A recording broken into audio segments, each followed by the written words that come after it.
Today's webinar is entitled Urban Entrepreneurs. Our presenters represent RIT's Center for Urban Entrepreneurship, or CUE. Ebony Miller-Wesley is the Director and Program Manager of CUE, and Yasmin Mattox is the Program Coordinator.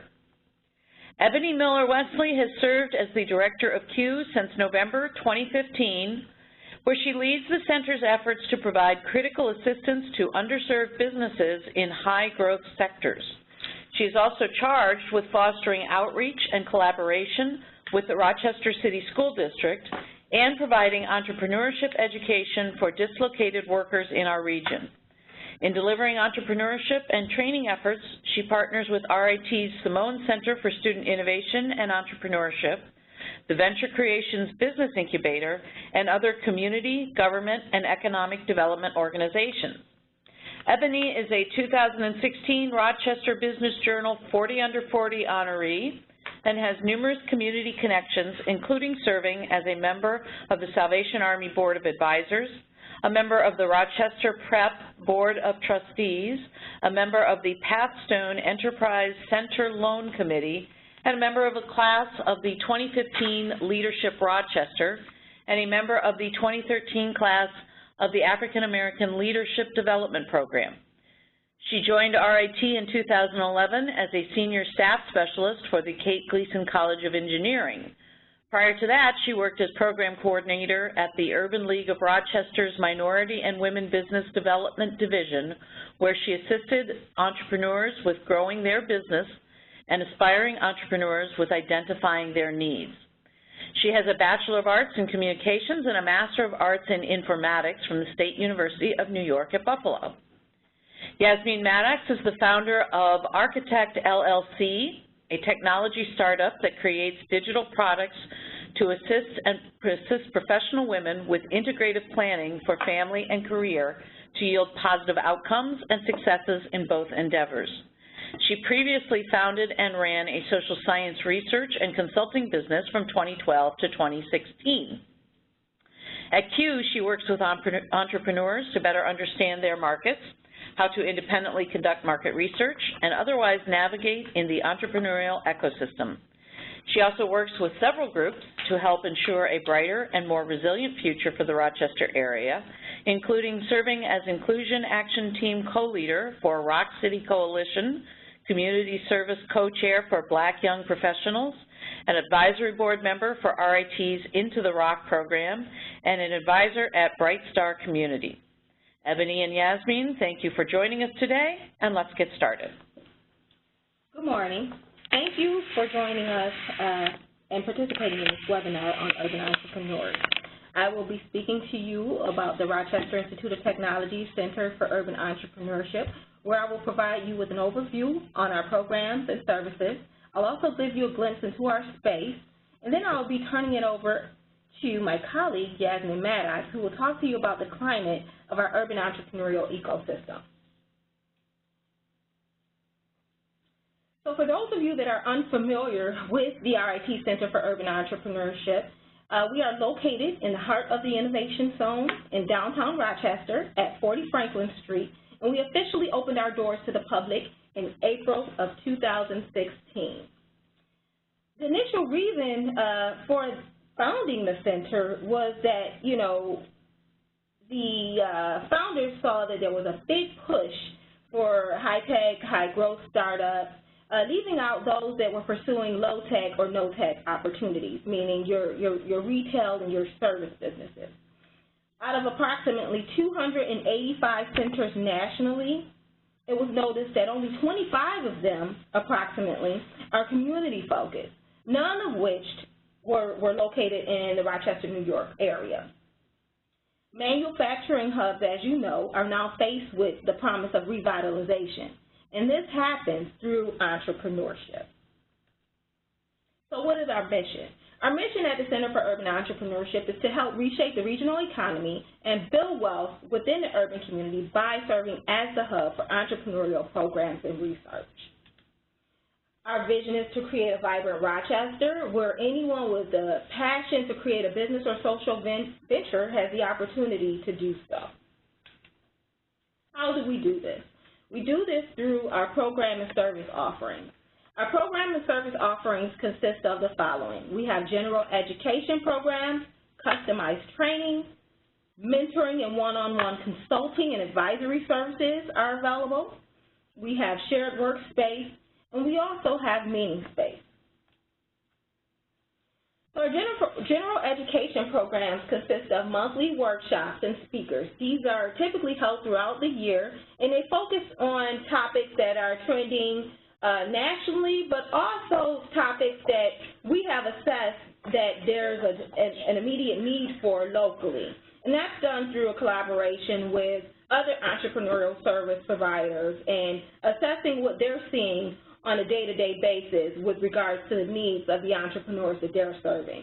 Our ultimate goal is to cater to the urban entrepreneurial ecosystem when we talk about our general education program. And Ebony, if we can take just one moment, our participants will see to the right-hand side that we do have a polling question up.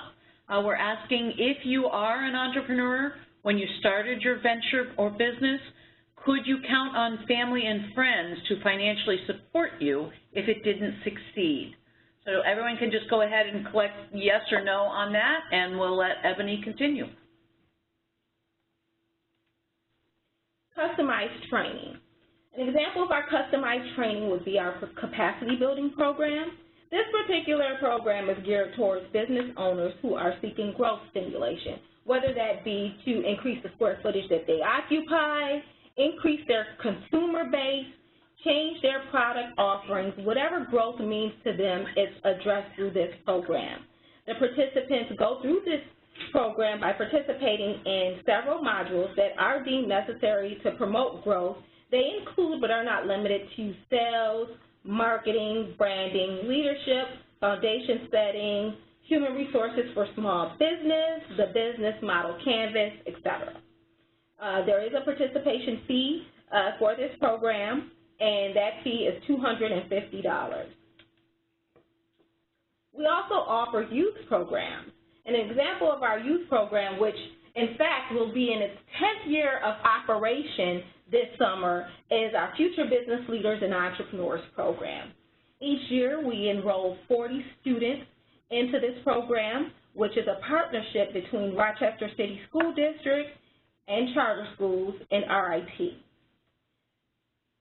The program runs for 12 sessions during the summer months, and participants meet over the course of 6 weeks, 2 times a week for a full day session. The participants participate in real-world challenges that are presented to them from our business partners.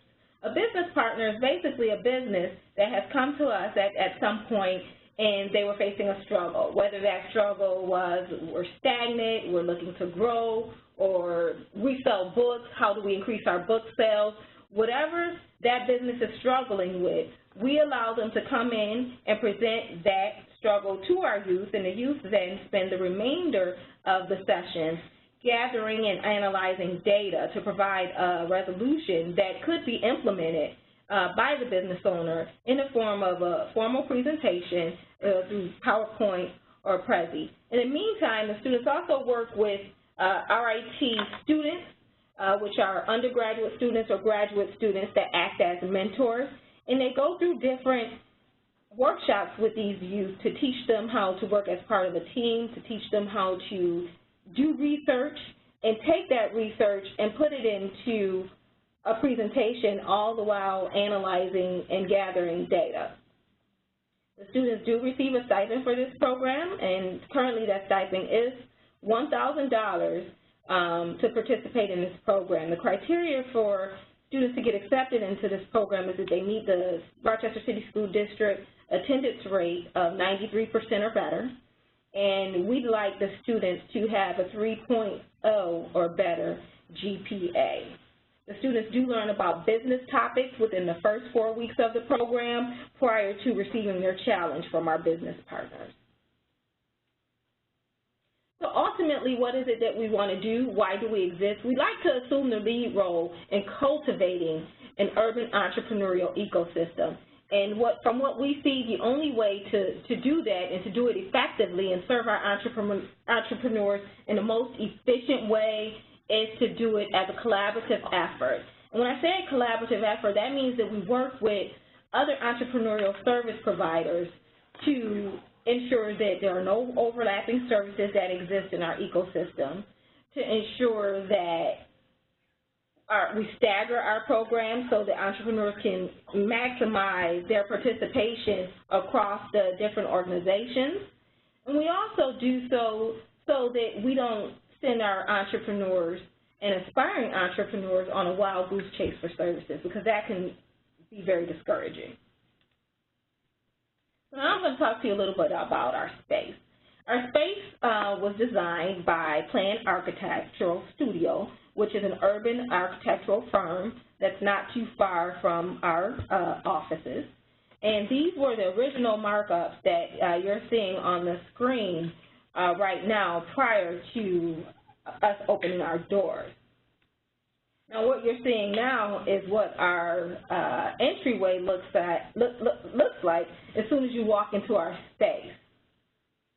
So when you first walk in, this is our welcome area. This next slide here is the hallway that takes you to our classroom. To the right are meeting rooms, which we have 4 of, one of which has video conferencing capabilities.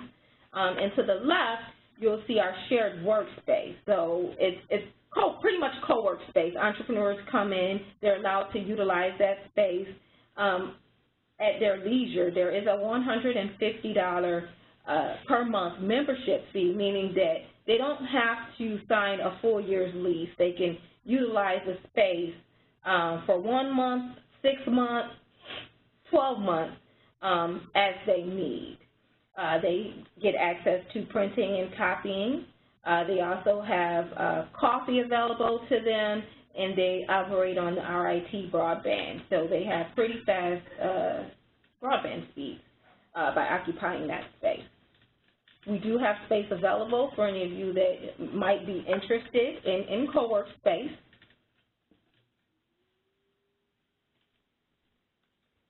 And this side, you'll see to the left is our classroom space. We have a classroom that will accommodate up to 71 individuals, and it's fully flexible. The tables fold and roll, so we can configure it in several different ways.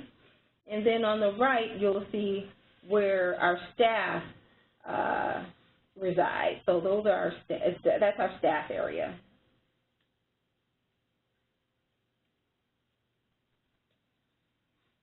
So, in our opinion, as I mentioned earlier, collaboration is key. We realize that locally, our service providers historically operated competitively, and we wanted to circumvent that. So one of the things that we did was we reached out to service providers in our area for the purpose of partnering. We did that within the first year of opening, and we decided that we would start bi-monthly meetings amongst our partners. These meetings consist of updates from each organization. We talk about upcoming events. We identify synergies that exist for future programs. And we also use this time to really talk about, you know, is there anything missing? Some of the things that we're seeing that we could develop to serve our entrepreneurs. We really use this time to do what we say we're going to do, and that's collaborate. So as I mentioned, ultimately we want to serve the entrepreneurial ecosystem in the most efficient way, so collaboration is definitely key. Ebony, we have a question coming in from the audience. The question is, do people using Q need to be affiliated or involved with RIT in some way? So to answer that question, absolutely not. We are community focused, meaning you do not have to have a prior relationship with RIT to benefit from our program and service offering. Great. So another thing that we looked into was the transferability of this program. If we're doing something that's working here and we find it efficient, we want it to be able to be transferable to other entrepreneurial centers. So some of the things that we noticed that's key and important for transferability is relationship management. Strong relationships are important in the development stage. Administrative support. It's important to have support from leadership and a vested interest in the venture. We have to be, at the end of the day, we're an academic institution, so it's important for us to be student-focused. So one of the things that we do here is that we ensure that our programmatic decisions always provide experiential learning opportunities for our RIT students. Partnerships are important. Partnering with both entrepreneurial and non-entrepreneurial service providers is one of the most important tools in fostering new entrepreneurial centers, as it provides resources for your participants and your prospective clients. So what is the impact and how do we measure it? We measure impact in several ways. That includes, but it's not limited to, surveys, the number of clients we have attending programs, how many clients we serve annually, and what we're seeing with regards to the businesses that we're serving as far as growth. And we also measure our impact by the funds that we are able to garner. The most recent FBLE cohort that we had in 2017 was comprised of 42 students attending urban public schools, charter schools, parochial schools, private schools, and urban suburban schools. We had a completion rate of 100%. The most recent customized training program cohort was comprised of 7 businesses, and we had a completion rate of 85%. We've garnered over $200,000 in the past 2 years for our programmatic initiatives, and all of these funds, 100% of these funds, go towards our program and service offerings. So what does that mean? None of the funds come back into the staff as part of our salary. So at this time, I'm going to turn it over to Yasmin Mattox, my colleague, who will now discuss with you the climate that we see within our urban entrepreneurial ecosystem.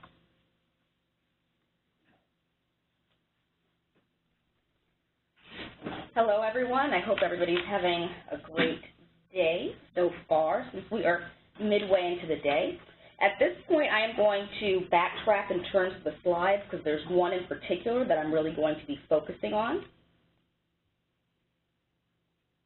So the approach that I'm going to take with this is really going to be a marriage of research, so what we find in the academic literature, as it's married with the practical implications, so what we see on a daily basis.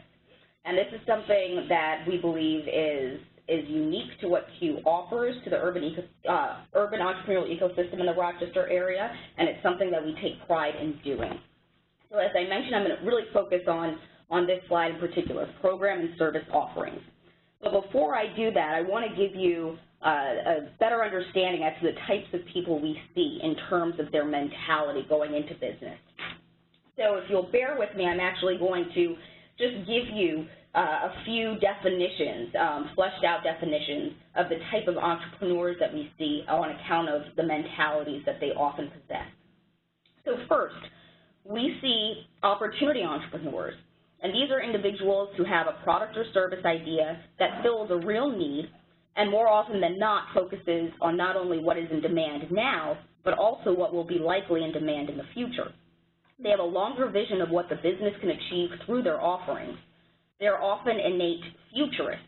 So again, these are people who have the vision for the end game. They're foresighted, so they understand that it's not only about the now or the almost now, but certainly the future. And though financial rewards are desired and break-even or profit-bearing revenue are needed to survive, opportunity entrepreneurs enter the market often because of a desire to create something of value. So they typically have broader, higher, and loftier aspirations beyond just starting a business to start a business. Necessity entrepreneurs. They typically have a product or service idea that is driven essentially by their need to make money. They are driven by financial incentives because they tend to be unemployed or underemployed and seeking an opportunity to make money more so than an opportunity to create something of value almost for its own sake. Hybrid entrepreneurs, of which there are many, tend to be those who have the ability to scan their environments for meaningful business opportunities, but also find themselves in situations in which they may be in dire or precarious financial straits. So to back up a bit, let me go over the traits and markers of these entrepreneurial types before I get into some of the findings that we've amassed since we've opened. Regarding opportunity entrepreneurs, the research shows, and we've found this to be the case, that they're typically college educated. They often come from a family as well as an environment in which those in their networks are also college educated. They come from middle income or wealthy backgrounds. There's intergenerational wealth, either because of or both because of manifested by wealth of knowledge that's been accumulated through formal and informal education opportunities, and assets such as real estate, investments in the stock market or surety bonds, traditional savings of wages, or a combination of the aforementioned. They're often, as I mentioned before, foresighted, sometimes too much so. So sometimes they can rely too much on what will be in vogue in the future rather than what's occurring right now. However, necessity entrepreneurs typically are not college educated. Essentially, in terms of the comparative context, they're not nearly as educated in terms of formal education credentials. They may or may not hold a high school diploma. They may hold an associate's degree. They often grow up in environments in which they are not surrounded by individuals who have attended or graduated college or earned advanced degrees. There's typically a lack of tight professional networks from which to transmit information to help with opportunity recognition, and they're often short-sighted. Now, some of what I've mentioned may seem pretty heavy, but again, this is what the research shows, and I'm going to go into how we've seen it, come to life in our, experiences at Q. But before I do that, I want to mention lastly hybrid entrepreneurs. They are typically really opportunity-focused, but situational realities create external pressures that compel them to less judiciously enter the marketplace with a business. An example would be someone who has just been laid off, has been unsuccessful in finding a new job, or lives in an area in which job opportunities are difficult to come by, and so they go out on their own. Q sees all of these entrepreneurial types, but more often we see necessity entrepreneurs and work with them to turn them into opportunity entrepreneurs who are comparatively much more successful, relevant to objective, financial-driven growth benchmarks and the ability to survive the marketplace, in addition to provide revenue to support their businesses and their own personal expenses. So to unpack that, what we typically see at Q is a makeup of all of the above.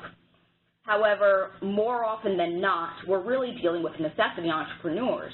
And if you look at, a lot of the statistics which are put out there frequently about poverty rates in the Rochester area, especially childhood poverty rates, we see that in terms of intergenerational data, there's a big problem. And our focus at Q is not to speculate too much on that problem, but rather to help entrepreneurs solve the larger problem of not having enough wealth in the community and how they can achieve that wealth through businesses and entrepreneurship. So the majority of people we see are necessity entrepreneurs. Typically, people who come to us are actually not unemployed, but they're the latter of the two situations I mentioned. They're underemployed. So they may very well have a job, but perhaps it pays minimum wage or slightly above minimum wage. They may be at a job, and they often are, where they may get an annual or biannual raise, but that raise alone does not really account for the cost of living increases, and so they're still at a negative loss, and they're trying to figure out how best to supplement their income so that they can provide for their families. So essentially, as the name suggests, they go into the marketplace with an idea for a business, and they actually, and many times create these businesses with nothing but a dollar and a dream. But obviously, it's to their detriment that they do so because they don't do the necessary prerequisite research, market-driven research and analysis that really is supposed to inform businesses as to what business ideas are worthwhile rather than just possible. So what we do is we work with them to figure out, okay, these are your skill sets, these are your passions, this is what's an actual need for various target customers. let's figure out how we can all work that into what you can do best. Not what you want to do necessarily, but what you are most equipped to do in terms of your professional or educational credentials and just your interests, because passion and intrinsic motivation is central to success, as well as these other external factors. So something that we look at oftentimes are what are called the social determinants of success. So it's not surprising that people who have food in their bellies, people who are not worrying about paying the rent or the mortgage, they tend to do better in their professional endeavors because they are less stressed out, just by virtue of the fact that their basic needs are met, either at the individual level or at the family level.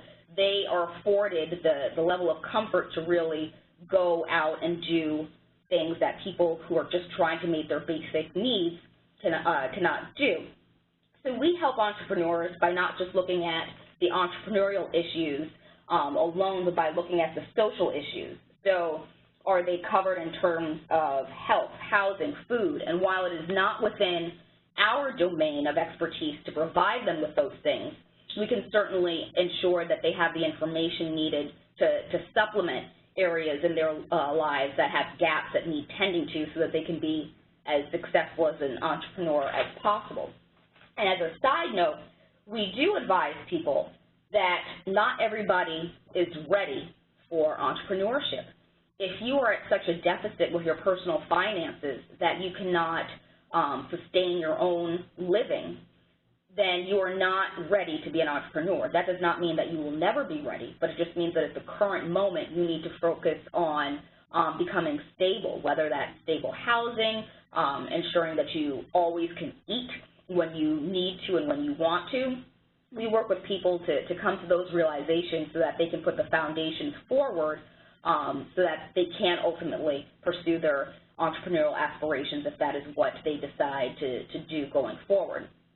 Our holistic services are driven by, real-world experiences with people in this community. So as Ebony will tell you, she has extensive experience working with people within the entrepreneurial ecosystem at various organizations and in various capacities. So she has a fantastic sense of what people need and what people don't need, which often doesn't get talked about. In addition to that, some of the relevant entrepreneurial skills that we help entrepreneurs hone in on are those technical skills, again, that I mentioned previously, just that I touched upon, that often aren't taught in elementary or high schools or even in colleges for some opportunity entrepreneurs, but they're nevertheless skills that they come to by virtue of the fact that they are exposed to environments in which people, typically family, friends, or associates, can just, by virtue of interacting with them, teach them. So skills that we're talking about are these skills that at the very beginning come from being able to scan your environment to find opportunities. And opportunities, whether it's called opportunities or means of innovation, ultimately it's problem solving.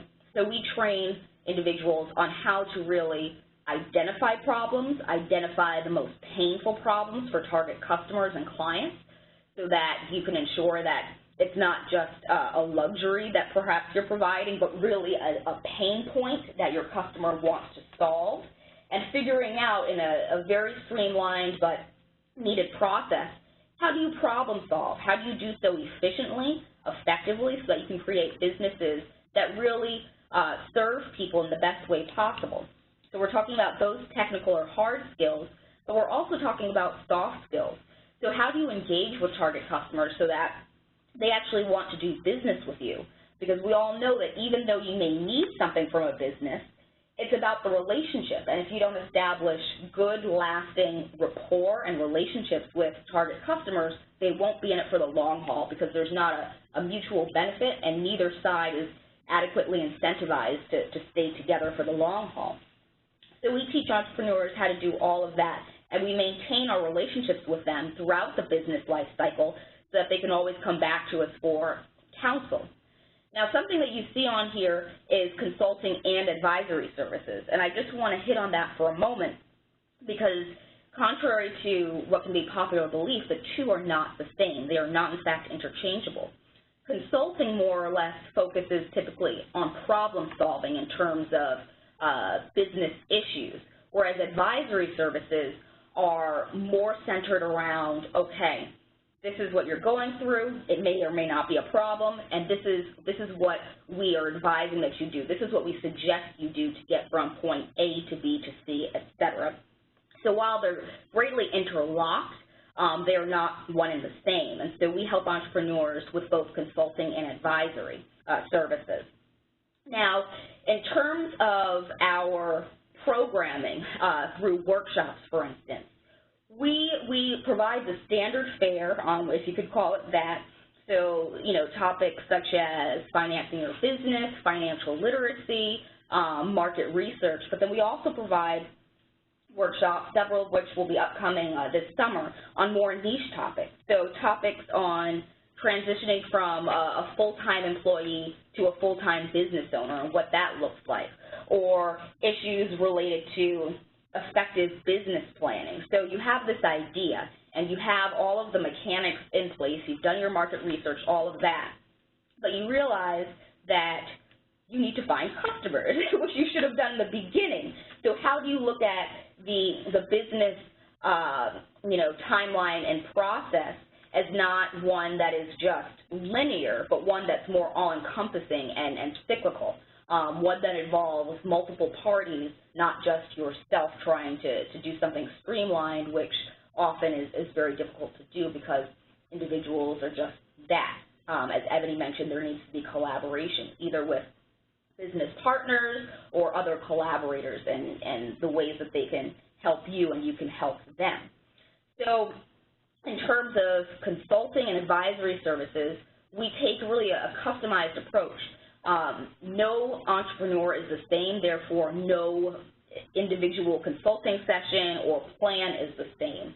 Surely there are a lot of commonalities that we found among all of our clients, but each person has a unique story to tell, not only personally, but through their business as a narrative. So that, again, is another example of something that we help businesses with, which is often termed messaging, marketing, et cetera, but really figuring out what your compelling story is or your narrative is for your business.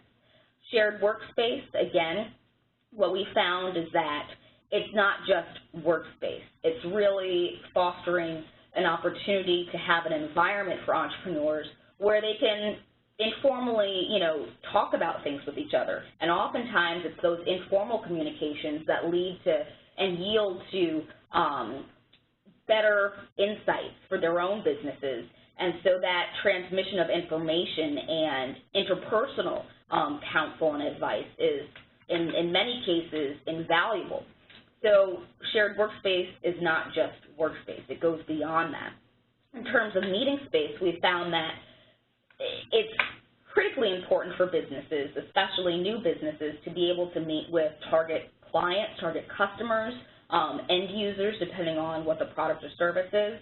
And to do that, you really want to have an environment that is comfortable, that's professional, and that's welcoming, and that's what Q offers.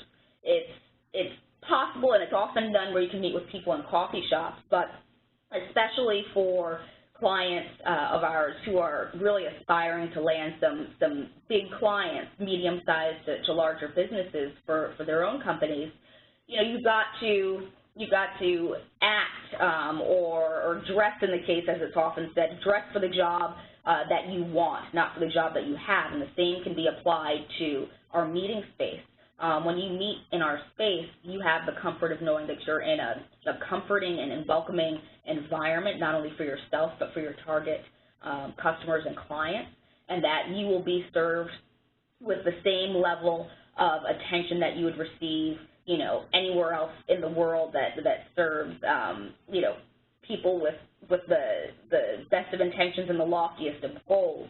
At its most basic point, Q is a location at which people can come to pretty much figure out what they want to do with their lives in terms of their entrepreneurial intentions and how they can actually see those dreams become reality. with support and with a smile.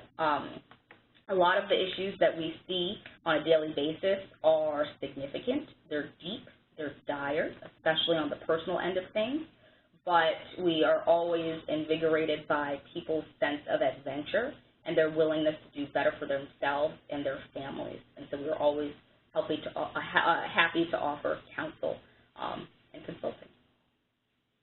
Terrific. So again, if you do have any questions for Ebony or Yasmin, please enter them in the chat box. We have a couple questions for you, and we're just going to throw them out, and whichever one of you wants to handle them, go ahead, jump in. All right, so the first question is, what would you say is the entrepreneurial climate in Rochester? And specifically, are there certain types of companies that tend to be more successful than others? So in terms of the high-level climate, it's a climate driven right now on a lot of investment in high-tech, high-growth, so scalable enterprises, and there's nothing wrong with that. But it's a climate driven by that rather than a climate driven by that as well as small businesses. And as I'm sure at least some of our attendees here know, the engine for, prosperity, at least with respect to the United States, is actually driven by small businesses. And so that gap in service offerings is critical, if not for the immediate time being, then certainly for our end game, if you want to call it that, for the future. The climate is certainly one that's driven by more or less opportunity entrepreneurs, because those are the ones who already have the tightly knit and embedded professional, social, and personal networks to really get their businesses up and running and having them to, sustain themselves. However, increasingly with, Q as well as our partners, we are making a concerted effort, and we have the objective data to show that we're actually making an impact on ensuring that gap of provision of services for small businesses actually is more robust to make sure that the climate is more inclusive. Okay, and this may tie into it. So second question is, there seems to have been a trend in new business launches that are designed for the business to be sold fairly rapidly. Is that a kind of entrepreneurship that you find is being approached in Q, and is it something that you encourage or discourage? So that model is not always, but it's often attributed to high-tech businesses, because high-tech businesses often are quickly scalable, oftentimes with a lot of venture capital. So with respect to the question, I'd say that we don't see too much of that at Q, and if we do, we often refer them to venture creations, for instance, because they deal with more high-tech, scalable businesses. But that whole process of quickly building a product or service, often in terms of software, for instance, or med tech, and then seeking people or institutions to acquire those businesses is often tantamount to what occurs in the high-tech sector. NextCore as well, formerly known as High Tech Rochester, also is an incubator that deals with these high-tech businesses that, as you mentioned in the question, are quickly scaled and then quickly bought out. Great. I think some of our audience people are thinking in the same vein, because we've got a question that says, can you explain a little bit more about Q's interaction with the Simone Center and with venture creations? Is it a formal relationship? Is it a continuum? How does that work? Well, with regards to the relationship, for those of you that are familiar with the structure of RIT, we all report up through research, so we all reside within the same department. However, the types of clients that we cater to are different. Venture creations cater to the high-tech, high-growth, scalable businesses. Simone Center deal with a lot of student innovations. And then Q, we deal with the low-tech, no-tech, or service businesses. Okay. Next question. Can you give us some examples of some of the companies that have come through Q? Yes. So I can give an example on the one hand of a tech business, education tech business, a software company, which is Pointy, and they have a web platform that helps facilitate connections between students and employers for the benefit of both parties, so that students have access to employers and they can really create a pipeline for career and professional advancement before they even get to college. And on the other end, employers can have access to students that they can work with, get to know, build rapport and relationships with, so they can onboard them more easily once they are ready for their career, so after they graduate college in many instances. So that's a tech example. We also have the example of HBH Enterprises. Both clients actually rent space at Q. HBH Enterprises is started, owned, and run by Helen Bianduti Hoffert, who, for those of you who are local, and you may be familiar with WXXI's show Need to Know, she is the host of that show. So that business is not tech, but it's very much important, as it's pretty much a all-service company that provides journalistic work, whether print, media, etc. But that company is also located in our incubator space. And actually, Helen just won the Small Business Champion of the Year award for the Buffalo District for the Small Business Administration. Perfect. We have one more here. It's a clarifying question. How far in the concept development phase do you look for individuals to be when they come to Q? Are you looking for someone who's done some research and fleshed out a little bit of a plan, or do you welcome people who walk in the door and say, I've got an idea? So all of the above. In a perfect world, we'd like them to come in with a plan and pretty much know what they want to do, but we also don't approach it with a cookie-cutter method. So we deal with each individual on an individual basis, and we advise them appropriately based on their situation. Okay. So those are the questions that we have. Again, if anyone has some more questions, you can enter them in the chat box as we're wrapping up here. You can also email additional questions to ritalum@rit.edu, or they can be tweeted to @RIT_alumni with the hashtag #MeRITWebinars, and we'll direct your questions to Ebony and Yasmin. Please note that all participants are going to receive an email from us in the next few days with a link to today's webinar recording. We want to thank our presenters for joining us today and thank all of our listeners for participating in today's webinar. And we ask you to please consider joining us on Thursday, April 12th for Women's Influence in International Business with alumna Ayana Matthews, who is the founder and owner of Gardner Matthews Travel Concierge. Ayana will be giving practical knowledge and international business tips for success in global markets. Look for your special invitation in your email shortly. We want to thank you all again for joining us. You can exit the webinar by simply closing your WebEx window, and please do let us know what you thought of the webinar by taking the very brief survey, which will pop up when you exit. Have a terrific day.